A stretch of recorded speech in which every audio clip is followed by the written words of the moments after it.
كندي أدولا كم زي عبيت بينا أبجزات عطيات حدر التوعل كندي أدولا بعلا كم زي استيت طوا كم زي طوبت 9 حمش معلتن كم زي تشكمت 3 عامات شنتي كم زي سرقت لومي جن مايك أدي حوزستي هذا سأنت كندي ألا كندي ألا زبلع تدرير كده مسيح كده زلا سأنت أدو ولدي كراجة من كلهم تأمزلو كالي مرجم يولم وليد كات عمو اليوم نحز ولده زحت انتاي نحنا أفريقياويان تسلمت مخناسي ويدمان دخاتات مخناسي سلست رجمنا we are cursed يلو مسارات هوت ماريا وتنت مدانيت زم قديمو بسم الله وولد ومنفس قدوس أحد أملاك آمين آمين لولا بايري እግዚአብሔር አምላክ كم حاتياتنا بزحات كم صونتنا خفات تيكونس بمحرتون بشرنتون نزا ساعات زي باريخ قديسو ذهب الناس تخبرن استمسجنن يكون كمون قدم عالم زنبره مايكلاوين قدماوين مايكلاوي دهراوي الفا و بحدنتو او حدنتو مكففال او سلستنتو متقلال زيبلو زلعلماوي املاح زلعلماوي እግዚአብሔር زلعلماوي ንጉስ زلعلماوي ጎይታ ቅዱስ ፈቃዱ ኮይኑ ነዛ ሰዓት እዚ አባሪሁ ቀዲሱ ንሱ በህሪ ቅዱስ እናሃለወ بناي ቅዱሳን መላእክት ቅዱስ አንደበት ቅዱስ እናሃለወ ወይ ማስተመስገን እናሃለወ በቅዱሳን አቦታትና استخبرن استمسجنن እናሃለወ بناتنا አንደበትና ከነመስግኖ ዝፈቀደልናውን استخبرن استمسجنن ይሁን ከመ ናይ ድሕነትና ምኽንያት ናይ ተዓባይ ሃይማኖትና ኣብነት ናይ እግር መስቀል ናይ ድሕነትና ምኽንያት كمون نأكلاوي قال كاب سماي نموراد مخنيات سخونات نحنا ناب سماي زعرقنا الله مسالل أدينا قدست قدوسان دنجل مريم بمالادنتا سلازي تفليتنا فوران طعمان كوانا سلازي رحقاتلنا يو استخبارات سمسجنة تخون كلهم قدوسان بصلوتهم بمالاجنتهم سلازي تفلينا استخبارون سمسجنون يكونوا ناي ولد هيوت انتاي أبي بخمي استمسرت أيو ما تقالالي ناي ولد هيوت بخميس تمسرت أيو زبل نري أنكلنا ياو ولدوس نابي يزخير زلو حزي ولدو يتأفد زلو ويس يكبي زلو ولدو نبي تكرسان ديزمت زلو ويس ناب عالمي يزدف زلو ناب مركب ديزمت زلو ويس ناب بحري يزدف زلو ناب እግዚአብሔር يزغر زلو ويس ناب سيطان يزخير زلو ناب موت دي زخي زلوس ناب هيوت ناب برهان دي زخي زلو ناب صلمات ناب فقري دي ناب صلي ناب ودقت دوس ناب عاوت ناب تسفا دس ناب تسفا مقراص زياتهم بقى نابي زخي زلو ولودو نابي الى استلعل كله علامه ون انت اي بقى ولودوس نابي زخي زلو تاينا نغبر زلنا ولودونا بفلاي كمانا جميرا بز غزي زلنا كله ነገር ዝገደፍና ብዙሕ ነገራት ገዲፍና ነገር ግን ዘይነበረ ብዙሕ ዝተኸተልና ያው ንቀጻላይውን ንመሐላልፎ ዘይብልና እቶም ብታሕተይና ዘሎ ወለዶ ድማ ኩሉ ነገር ገዲፍን ተቃሊሎም ያው ጥርሕ ምስተርፍሉ ግዜ በጽሕና ስለ ዘለና ወለዶ ናበይ ዝኸይድ ዘሎ ብዝብል ኣብ ወለዶ ናበይ ንኽኸይድ ወይ ድማ ናበይ ይኸይደሎ እቲ ናበይ ይኸይደሎ ዝብል ናይ ወለዶ ነገር ዝድረኸሉ ሓደ ነጥብ ኣሎ ናይ ወለዲ ህይወት ኣበይ ዝተመስረተ እዩ ዝብል ናይ ወለዲ ህይወት ናይ ወላዲን ናይ ኣዶን ናይ ኣቦን ህይወት ንሓደ ወለዶ ናበይ ከም ዝኸይድ እንታይ ክገብር ከም ዘለዎ ኣብ ዝሓለፈ እውን ናይ ቅዱሳን ህይወት ንደቆም ከመይ ይመሓላለፍ ነይሩ ሪኢና ነርና ማለት እዩ ሕዚ ድማ ናይ ወለዲ ህይወት ንሱ ዝተኣሳሰረ ኮይኑ ናይ ወለዲ ህይወት ኣብ ምንታይ ዝተመስረተ እዩ ክብል እንከለኹ ምስቲ ናይ ዝሓለፈ ናይ ቀዳማይ ክፋል ቀጻሊ ማለት እዩ ብፍላይ ወለዲ ካብ መርገም ነፃ ደዮም መርገም ብጣዕሚ ክፉእ እዩ ምክንያቱ ነቢይ ሲራክ ኣብ ሲራክ ምዕራፍ 3 ቁጽሪ 4 كمون قطر حمشته دارك كله خنا نمون كلنا انرخو قال الله اتقال نسو دما انت ايزلنا اتي نبؤ زخبر نولد زخبر سي بولادو يحغوس كمون اب قدم እግዚአብሔርን ክርሞገስ አለዎ بولادو እንታይ ይገብር ያ ግን ታውና ሕዚ ደልያ ዘለኹ ይሕጎስ እቲ ናቦ ዘኽብር እንታይ ይኸውን ብውላዱ ይሕጎስ ዘያከብር ኣባሁ ይትፈሳህ በውሉዱ እቲ ናቦ ዘኽብር ንወላዲኡ ዘኽብር ነዲኡ ዘኽብር እንታይ ይኸውን ብውላዱ ይሕጎስ ስለዚ እቲ ውላድ ናቦኡ ንኽሕጉሶ እንታይ የድልዮ ማለት እዩ ናይ ወላዲኡ ህይወትሲ ወሲንዎ ኣሎ ማለት እዩ እንታይ ማለት እዩ እዚ ናይ ወለዲ ህይወት ኣብ ወለዶ ፅዕንቶ ኣለዎ ከመይ ወላዲ ነቦኡ ዘይኽብር እንተነይሩ ወላዲ ነዲኡ ዘይኽብር እንተነይሩ ናይ ኣቦ መርገም ድማ መርገመ ኣብ ይሰብር ኣፅመ እዩ ዝብል ሲራክ ሕዝውን መርገመ ኣብ ይሰብር ኣፅመ ናይ ኣቦ መርገም ዓፅሚ ይሰብር ናይ ኣዶ መርገም ድማ ወመርገመ እም ይሴሩ መሰረተ ናይ ኣዶ መርገም ድማ መሰረትካ ንቓቒሉ እናዕረምረመካ ይነብር ከንቱ ኮይንካ ሲሉ በቃ ዕሽሽ ዝበሎ ኣጉል ዝኾነ ህይወት ምንም ጥቕሚ ዘይብሉ ንባዕሉ ይጥቀም ንሰብ ግን ኣይጠቅም ቅዋም ዘይብሉ መሰረት ዘይብሉ መፈጸምታ እውን ዘይብሉ ዕላማ ዘይብሉ ቅዋም ዘይብሉ ወለዶ ይኸውን ማለት እዩ እቲ ወላዲ ትማሊ ውላድ ኮይኑ ናይ ወለዱ ቃል ብዘይ ምኽባሩ ወለዱ ረጊሞም እንተነይሮም ነስተውዕል ሕዚ እውን እቲ ውላድ ለማዓንቲ ወላዱ ኮይኑ ዘሎ ትማሊ ውላድ ኮይኑ ከም ውላድ ንወለዱ ይእዘዝን እምቢ ይብል ነይሩ እውን ናይ ትማሊ እንታይ ለማዓንቲ ተኾና መርዓት ፅባሕ ተኾና ሓማት ዝበሃል ኣሎ ለማዓንቲ መርዓት ዝነበረት ፅባሕ ሓማት እያ ለማዓንቲ ውላድ ዝነበረ ፅባሕ ድማ ወላዲ እዩ ስለዚ ትማሊ ውላድ እናሃለወ እቲ ወላዲ ንሱ እንድሕር ወይ ድማ እታ ኣዶ ንሳ ኣዲኡ ዝረገመቶ ወይ ኣቦ ዝረገሞ እንተነይሩ እቲ ዝወልዶ እውን እንታይ እዩ ንዕኡ ዘሕርር ማለት እዩ ምክንያቱ ወለዲ ብፍላይ ኣዶ ክትራገምን ከላ ጨኪና ኣይትራገምን እያ ኣዶሲ ትራገም ድያ ናይ ኣዶ መርገም ስር መሰረትካ ይነቅል ክብል እንከሎ እንታይ ኢሎም ኣቦታት የራቕዎ ማለት እዩ ኣይ ኣዶ ኣይትረግምን እያ ነገር ግን እታ 9 መዓልቲ ዝተሸከመት ማህፀን ትራገም እያ እንታይ ማለት እዩ እዚ ኣዶ እንድሕር ኢላ ኣዶ እንድሕር ሓዚና ኣቦ እንድሕር ሓዚኑ መርገም እዩ ምክንያቱ ኣዶ እንታይ እያ ትብል ተይልኩም ብፍላይ ኣዴታት ኣቦታት እውን ይብሉ እዮም ወለዲ ክራገሙ እንከሎ እንታይ እዮም ዝብሉ ካሊእ መርገም የብሎም ወሊድካ ጣዓሞ ይገርም ብጣዕሚ ዓባይ መርገም እያ እዚኣ ብፍላይ ሎሚ ሸለል እናበልናያ ንወለድና እናሕረርና ንነብር ዘለና ወለዶ እዚ ቃል እዚ ብዘይ ምስተውዓልና እዩ ወሊድካ ጣዓሞ ማለት እንታይ ማለት እዩ እያ ሕዚ ዘያከብር ኣባሁ ይትፌሳህ በውሉዱ እቲ ናብኡ ዘኽብር እሲ ብውላዱ ይሕጎስ ሕዚ እቲ ውላድ ወሊድካ ጣዓሞ ክብሎ እንከሎ ኣቦኡ ናብኡ ኣሕጒስዎ እንተነይሩ ወላዱ ምስ ወለደ እውን ንሱ እንታይ እዩ ብውላዱ ይሕጎስ ማለት እዩ ኣቦኡ እንተረጊምዎ ድማንን እንታይ ይኸውን ማለት እዩ ናብኡ ይሕርር እንተነይሩ ዘሕርር ውላድ ድማንን ይወልድ ማለት እዩ ስለዚ ወሊድካ ጣዓሞ ዝብል ቃል ብጣዕሚ ዓብይ ቃል ከቢድ ቃል እዩ ኣቦ ክረግም እንከሎ ዓፅሚ ይሰብር ኢልና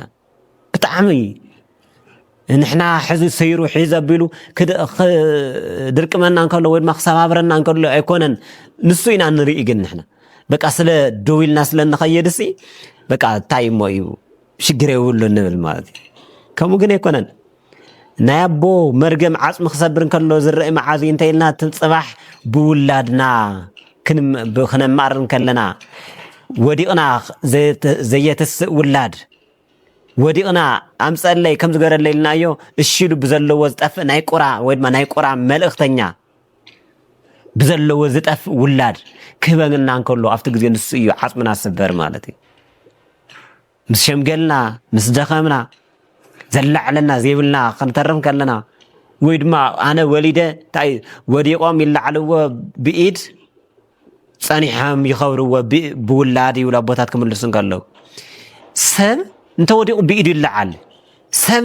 እንትከኣርግ ክሽምግል እንከሎ እውን ብውላዱ እዩ ዝለዓል ስለዚ ውላድ ኣብ ሂወትና ዓብይ ጉዳይ እዩ ዓብይ ኣስተዋጽኦ እዩ ብዛዕባ ወለዶ ምስራሕ ዓብይ ሓላፍነት እዩ ምኽንያቱ እቲ ብውላዱ ዝሕጎስ መጀመርያ ውላድ ኮይኑ ናብኡ ከሕጉስ ናብኡ እናሓጎሰ ናዲኡ እናሓጎሰ ዝነብር እንተ ነይሩ እዩ ንውላዱ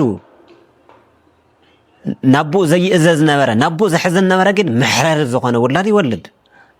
ኣብዚ ግዜ እዚ እኮ ብጣዕሚ ገና ህፃውንቲ ከይተረፉ እዮም ናዲኦም ፀፍዕዎን ማለት ብጣዕሚ ኣቦታት ኣብ ዝሓለፈ ከም ኣቡነ ገብረ መንፈስ ቅዱስ ኣቡነ ተክለ ሃይማኖት ኢልና ነርና ጠቕስና ነርና እና ኣቡነ ገብረ መንፈስ ቅዱስ ኣቡነ ተክለ ሃይማኖት ስንኳን ንደቆም ንወለዶም ስንኳን ክፀፍዑ የግዳስ ከም ህፃናት ዘይኮነስ ከም መላእክት ስብሐት ለአብ ስብሐት ለወልድ ስብሐት ለመንፈስ ቅዱስ ኢሎም ቅዱስ እግዚአብሔር ቅዱስ ኃያል ቅዱስ ሕያው ኢሎም አሐዱ አብ ቅዱስ አሐዱ ወልድ ቅዱስ አሐዱ ውእቱ መንፈስ ቅዱስ ኢሎም ዘመስገኑ ብስግደት ንእግዚአብሔር ዘመስገኑ እዮም ስንኳን ንእግዚአብሔር ስንኳን ንሰብ ስንኳን ንወለዶም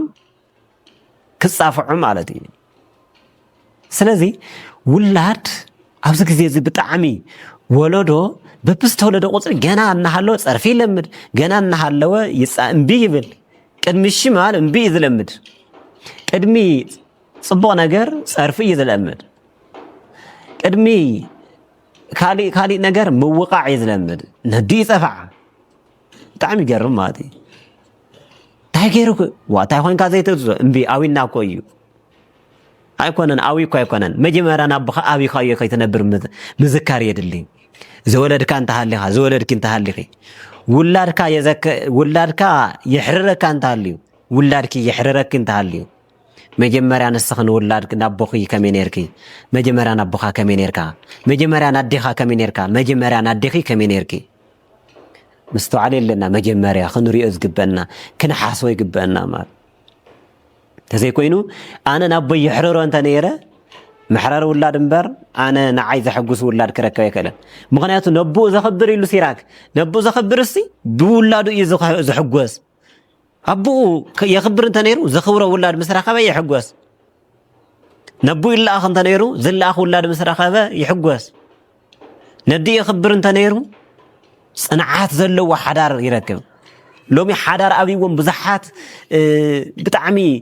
ኣብ ሓዳሮም ምጽናዕ ኣብይዎም ሓዳር ዝበሃል ከም እንዳመሸታ ስዋ ገይሮሞ ነቲ ሓንቲ እቱ ኣውፅእ ስድድ ነቲ ሓንቲ ኣውፅእ ስድድ እናበሉ ዝነብሩ ዘለዉ ምናልባት እዚ መርገም ናይ ኣዶ መርገም ረኺቦም ከይኸውን ይፈርሕ እየ ከመይ ናይ ኣዶ መርገም ስር መሰረትካ ነቓቒሉ እናዕረምረመካ ይነብር ናይ ወለዲ ህይወት ወይ ድማ ናይ ወለዲ ህይወት ዝብልና እዚ ንሕና ንወለድና ንሕዝን ናዴና ሕዚና እንተ ነርና ስር መሰረትና ተነቓቒሉ እንታይ ማለት እዩ ኣብ ስራሕ እንተኣተና ቁም ነገር ኣይንኸውን እንተ ሓደ ዝሕዝ እንተ ሓደ ስድስ ዓይንና ዘዋር ይኸውን ሓደ ስራሕ እውን ኣይንሕዝን ኢና ብስጋና ስንኳን ብነፍስናስ ብስጋና እውን ኣይንጥቀምን ብስጋና እኳስ ኣይንጥቀምን ኢና ኣብ ሓዳር ኣቲና እውን ሓዳርና እውን ከንትመቱ እሱ ኢሉ በቃ ወፍ ዘራሽ ይኸውን ማለት እዩ ከምውን ኣብ ዝተፈላ ምስ ሰብ እውን ኣይስማዕማዕን ምስ ሰብ ኩሉ ግዜ ምግርጫው ኣሎ ኣነ ስለ ዝፈልጥ ብስሩ ዝፈልጦም ኣዕርኽተይን ዝፈልጦም ዓበይቲ ኣሕዋትና እውን ስለ ዘለዉ እዮም ብፍላይ ሓደ ኣቦ ኣለዉ ኩሉ ግዜ ዝመኽሩና ኣብ ቤተ ጉባኤ እናተማሃርና ክሳብ ሕዚ እውን ኣለዉ እዮም ኣብ ቤተ ጉባኤ ምሳና እግዚኣብሔር ኣምላኽ ዕድመን ጥዕና ናይ ሃቦም ከምኦም ዝበሉ ኣቦታትናና እንታይ ይብሉሲ ኩሉ ግዜ ክመኽሮና እንከለዉ ክናገሩና እንከለዉ ደቀይ ካብ መርገም ድሓኑ ካብ መርገም ረሓቁ ከይትርገሙ ይብሉ እስኪ ተረጊሞም እስኪ ውሉድ ወለዶ ዘለዎም ሰባት እስኪ ቆፂርኩም ኣምፅሎ ይብሉና ማለት ይቆፅሩልና ባዕሎም እንእገለ ብከምዚኣ ተረጊሞም ግን ድማ ስንኳን ንባዕሎምስ ደቆምን ዓርሶም የለዉ ደቆምን ዓርሶምን ጠፊኦም እቶም ዝተመረቑ ኩሎም ንእግዚአብሔር ብምፍራሕ ኣብ ኩሉ ቀኒዖም ዝነበሩ ግን ውሉድ ወለዶ ኣብ ዝኸድዎ ተባዚሖም ሰፊሖም ይነብሩ ይብሉና ኩሉ ግዜ ማለት ስለዚ መርገም ፍርሑ መርገም ዓባይ ከባድ ሓጢኣት ወይ ድማ ዓባይ ቀፅዓት እያ ይብሉና ማለት እዩ ስለዚ ብፍላይ ድማ ዝመውት ሽማግለ እየፅላእኻ ከም ዝበሃል ዝዓቢ ቆልዓ እየፅላእኻ ዝመውት ሽማግለ ኣየርገምካ ከም ዝበሃል ወለድና እናዓበዩ ኣብ ዝኸዱ ቁፅሪ እናዓበዩ ኣብ ዝኸዱ ግዜ እንድሕር ገዲፍናዮም ኸይድና ይራገሙ እዮም ምቁፅፃር ኣብዮም ናብ ህፃንነት ይምለሱ እዮም ኣብዚ ግዜ እዚ እንድሕር ረጊሞምና ፅባሕ ተናስሕና ኸይድና ይንረኸቦም ኣብ መቃብሮም ፀዊዕና ኢና ይንረኸቦም ክንለኣኸም ኢልና ኣይንለኣኸምን በቃ ሞይቶም እዮም ሓደ ግዜ ከይዶም እዮም ኣይንረኸቦምን ስለዚ ንሕና ናይ ወለድና መርገም ብዘለዎ እንድሕር ወለድና እንድሕር ረጊሞምና ሞይቶም ድማ ወለድና ረጊሞምና ንሕና ድማ ብደቅና እናማረርና ደቅና ድማ ንዓና መሕረርቲ ኮይኖም ንዓና እናሕረሩና ይነብሩ ማለት እዩ እግዚኣብሔር ኣምላክ ካብኡ ይሰውረና ማለት ካብ መርገም ይሰውረና ብዙሕ ነጉድል ኢና ብፍላይ ኣብዚ ግዜ እዚ ክንደይ ኣሎ እስኪ ክንደይ ኣደወላ ከምዘይ ዕብየት በይና ኣብ ገዛ ተዓፅያት ሓድር እትውዕል ክንደይ ኣደወላ ባዕላ ከምዘይ ስተየት ጥዋ ከምዘይ ጥወበት 9 ወርሕን 5 መዓልትን ከምዘይ ተሸከመት 3 ዓመት ሽንቲ ከምዘይ ተቐበለት ወይ ድማ ሽንቲ ናይ ወዳን ናይ ጓላን ኣብ ዘባና ከምዘይ ተሸከመት ሓረ ሽንቲ ከምዘይ ፀረገት ሎሚ ግን ማይ ቀዲሑ ዘስትያ ዘሰኣነት ክንደይ ኣላ ዝብላዕ ተደሪር ክደ መሲሕ ከደ ዝብላ ዘሰኣነት ኣዶ ክንደይ ኣቦሎ መዓልትን ቀትርን ሰሪሑ ደጉዓን ቆላን ወሪዱ ኣብ ዘይመስሎ ኣብ ዘይምዝኖ ርእሱ ትሕት ኣቢሉ ወሪዱ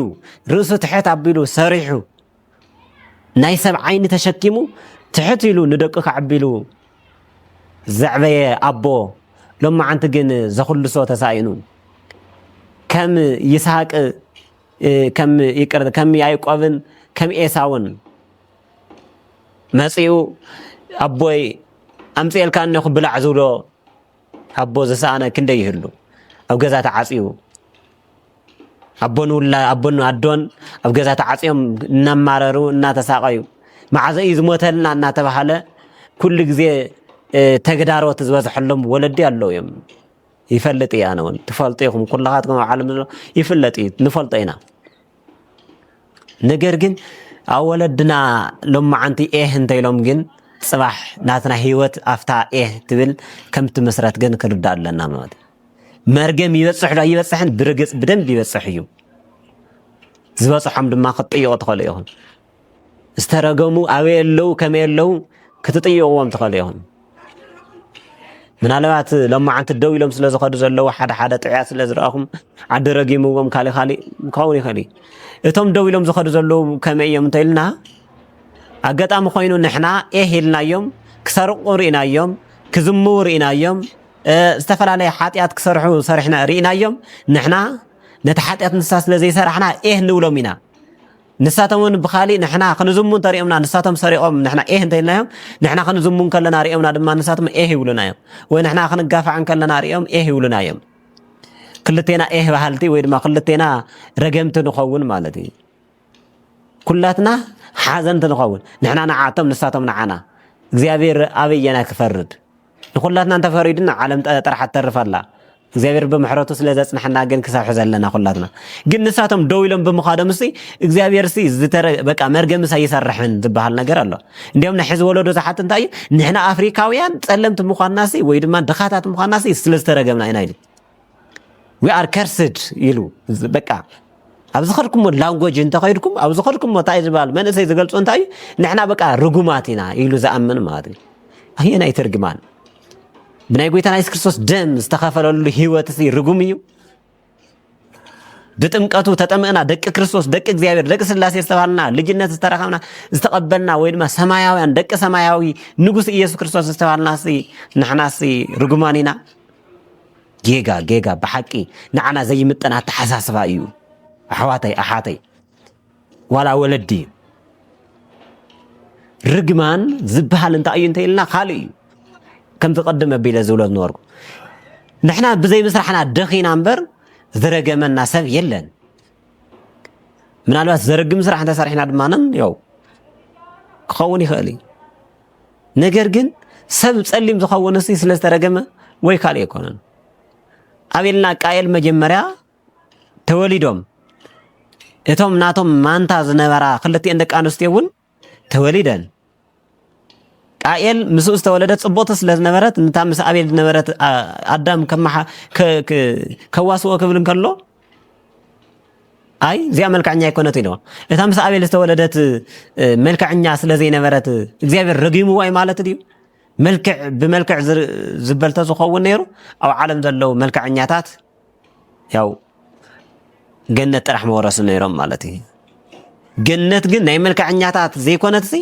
ናይ ጽቡቕ ምግባር ዘለዎም ናይ ጽቡቕ ክርስቲያናዊ ህይወት መልክዕ ናይ ክርስቲያን ዘለው ናይ ክርስትና መልክዕ ዘለዎም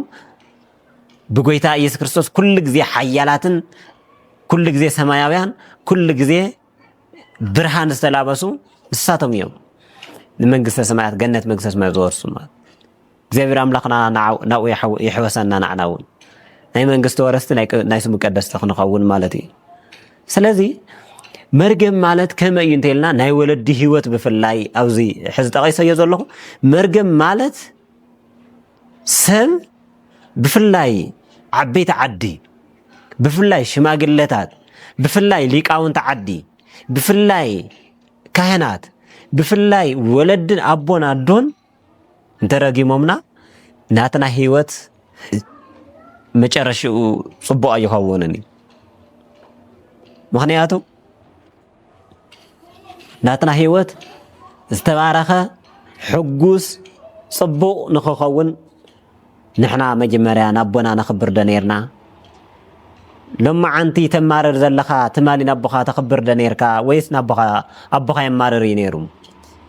ትማሊ ውላድ ነርካ አቦኻ አቦ ኮይኑ ከማረር እንከሎ እቲ ናይ ሽዑ መዓልቲ ዘኪርካ ይደ ትኸውን እቲ ናይ ሽዑ መዓልቲ ዘኪርካ ይደ ትኸውን ዘኪርና ይደ ንኸውን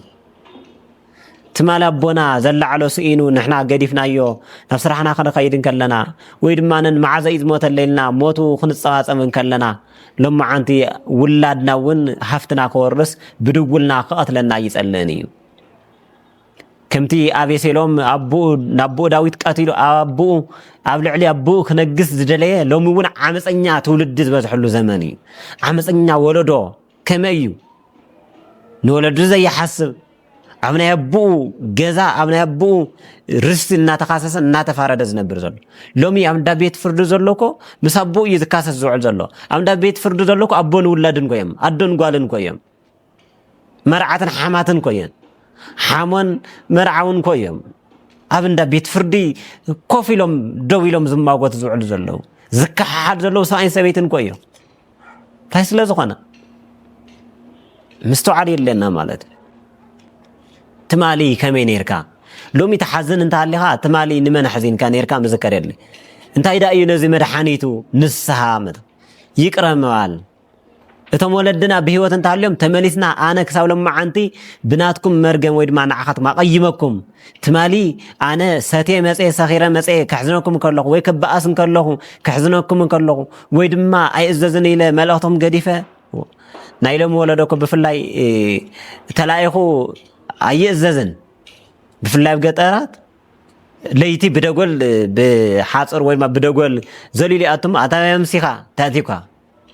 እንታይ እቲኳ ነቲ ኮፍ ኢሉ ዘዕበየ ወላዲ ማለት እዩ ቢያንስ ንእሽተን ወላደይ ኣደይ ሳበይ ኮይና እያ ተዕብየኒ ዘለና እንታይ ሰሪሓ ተምህረነላ እንታይ ሰሪሓ ተዕብየነላ ኣቦይ ንዓይ እንታይ ሰሪሑ እዩ ዘምዕብየኒ ዘሎ ኣቦይ ኣበይ ይውዕል ኣሎ ካብ ክንደይ ሰባት ተፈልዩ ኣሎ ካብ ክንደይ ነገራት ተፈልዩ ኣሎ ኣቦይ ዘይኸዶ መርዓ ኮሎ ኣቦይ ተዓዲሙ ዘይኸዶ መርዓ ኣሎ ንዓይ ከዕቢ ኣደይ ተዓዲማ ዘይኸደቶ ክርስትና ዘይኸደቶ ካሊእ ጽቡቕ ነገራት ኣሎ ንዓይ ከተዕቢ ኢልና ምሕሳብ የለና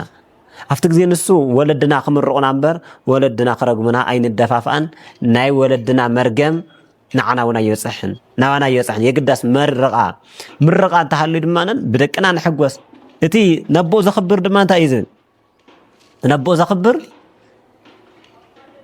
ብውላዱ ይሕጎስ ከምኡ እውን ጸሎቱ ይስማዓሉ እቲ ነዲኡ ዘኽብር ወይ ድማ ናይ ኣዲኡ ምኽሪ ዝዕቅብ ናይ ኣዲኡ ምኽሪ ሒዙ ዝነብር ኣብ ልቡ ጽሒፉ ዝነብር እውን እንታይ ይገብር ማለት እዩ ክብሪ ንርእሱ ክብሪ እንታይ ይገብር ይስብስብ ይብል ክብሪ ይስብስብ ማለት ዝተረገመ ግን ሕሱር እዩ ኩሉ ግዜ እናፈርሐ ይነብር ቃኤል ተረጊሙ ኩሉ ግዜ እናፈርሐ እናደንገፀ ይነብር ነይሩ ካም ተረጊሙ ኩሉ ግዜ እናፈርሐ እናደንገፀ እናተሳቀ ይነብር ነይሩ ክፉእ እውን ነይሩ ማለት ስለዚ እንድሕር ተመሪቕና እግዚአብሔር እውን ጸሎትና ይሰምዐና እቲ ብሩኽ ውላድ እንታይ ስለ ዝኾነ ንእግዚአብሔር እውን ደስ ስለ ዘብሎ እግዚአብሔር እውን ስለ ዘሕጉስ ማለት እዩ ንዓዲ ይሕጉስ ከምኡ እውን ንዓዲ ይጠቅም ዓዲ ይሃንጽ ምክንያቱ ሰነፍ ውላድ ዝተረገመ ውላድ ናይ ዓዲ መቕፃዕቲ ኮይኑ እዩ ዝወፅእ ማለት እዩ ሎሚ ዋየ ዋየ ዘብሉ ዘለዉ ንህዝቢ ብምንታይ ተይልኩምኒ ምናይ ህዝቢ ሓጢኣት እዩ እቲ ዋየ ዋየ ዘብል መራሒኻ እንታይ እዩ ተይልኩምኒ ትማሊ ብመርገም ዝዓበየ ወይ ድማና ናይ ሰይጣን ግብሪ ፈጻሚ ወይ ድማ መልእኽቲ ፈጻሚ ኮይኑ እቲ ሕሩይ ዝኾነ ብቅድስና ወይ ድማ ብፅቡቕ ዝተወለደ ሕሩይ ዝኾነ እንታይ እዩ ዝገብር እቲ ሕሩይ ምእመናን ወይ ድማ ኩሉ ሰብ ካብ ሓጢኣት ርሒቑ ፅቡቕ ክሰርሕ እንከሎ እግዚኣብሔር ነቲ ፅቡቕ ውላድ ናብ ንግስነት ኣውፂሑ ያው ብፅቡቕ ብፍትሓዊ መንገዲ ንኽመርሕ ፅቡቕ ውላድ ብፅቡቕ ኣተዓባብያ ዝዓበየ ንጉስ የንግስ እግዚኣብሔር መሰረተ ህይወት ማርያ ወጥንተ መድኃኒት ዘእምቀዲሙ